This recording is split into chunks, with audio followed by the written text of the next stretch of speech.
বক্তব্য রাখবেন জনাব নুরুল হক নূর।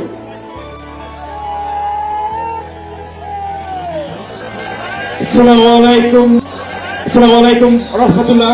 ইতিমধ্যে অনেক জাতীয় নেতৃবৃন্দ বক্তব্য রেখেছে। কারণে এরকম একটি সফল মহাসমাবেশ আয়োজনের জন্য ইসলামী আন্দোলন বাংলাদেশের সারা দেশের নেতৃবৃন্দকে গণ অধিকার পরিষদের পক্ষ থেকে অভিনন্দন এবং শুভেচ্ছা জানাই। ইসলামী আন্দোলনের পীর সাহেবকে এবং তার সাথে অন্যান্য সিনিয়র নেতৃবৃন্দকে, যারা আজকের ইসলামী আন্দোলনের এই সমাবেশে বাংলাদেশের প্রায় সকল মত পথের রাজনৈতিক দলের নেতৃবৃন্দকে এই মঞ্চে একত্রিত করেছেন। এবং আজকের এই সমাবেশ অত্যন্ত সময়োপযোগী এবং কার্যকর বিষয়ের উপরে ভিত্তি করে নির্ধারণ করা হয়েছে। আপনারা জানেন, বাংলাদেশে 24-এর গণ-অভ্যুত্থান পরবর্তী রাষ্ট্র সংস্কারের যে জন আকাঙ্ক্ষা তৈরি হয়েছে, শাসনতান্ত্রিক ব্যবস্থার পরিবর্তনের যে রাজনৈতিক এবং জন আকাঙ্ক্ষা তৈরি হয়েছে, সেই আনুপাতিক হারে নির্বাচনের দাবিতে আজকে বোধ হয় কয়েকটি দল ব্যতীত সব দলই কিন্তু এই মঞ্চে ইতিমধ্যে হাজির হয়ে এই সংখ্যানুপাতিক নির্বাচনের পক্ষে তাদের দলীয় সমর্থন ব্যক্ত করেছে। আমরা পরিষ্কারভাবেই সংস্কার কমিশনকে বলতে চাই, সমাবেশ শুধু একটা দলের দেখেছেন, সবেমাত্র শুরু হয়েছে।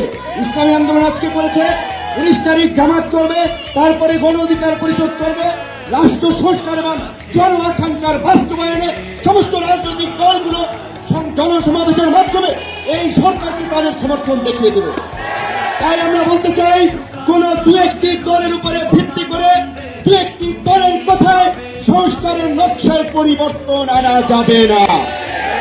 আমি সংস্কার কমিশনে বলেছিলাম, দেশ স্বাধীনের পরে ডক্টর কামাল হোসেন বলেছিল, আমাদের নেতা শেখ মুজিব, আমরা তো তাকে দেখে সংবিধান নির্মাণ করেছিলাম, রচনা করেছিলাম, তাকে এম্পাওয়ার করার জন্য। আজকে সংস্কার কমিশনকে বারবার আমরা বলতে চাই, দু একটি দলকে প্রাধান্য দিয়ে বেশিরভাগ জনগণের আকাঙ্ক্ষার বিপরীতে গিয়ে কোন সিদ্ধান্ত বাস্তবায়নের দুঃসাহস দেখাবেন না। আনুপাতিক হারে নির্বাচন হলে সমস্যাটা কি? কোন সমস্যা নাই। প্রধানমন্ত্রীর মেয়াদ 10 বছরের বেশি না থাকলে সমস্যা কি? আমরা অত্যন্ত যৌক্তিকভাবে এই কথাগুলো দফায় দফায় আলোচনায় তুলে ধরছি।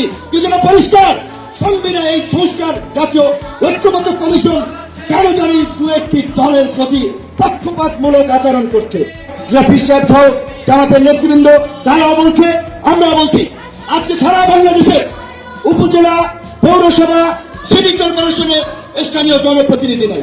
কাজে এই সরকারের আমলে যেমনি ভাবে জাতীয় নির্বাচন হবে, একই সাথে অনতি বিলম্বে আমরা স্থানীয় নির্বাচন আয়োজনেরও দাবি জানাচ্ছি। সবাই ভালো থাকবেন। আসসালামু আলাইকুম।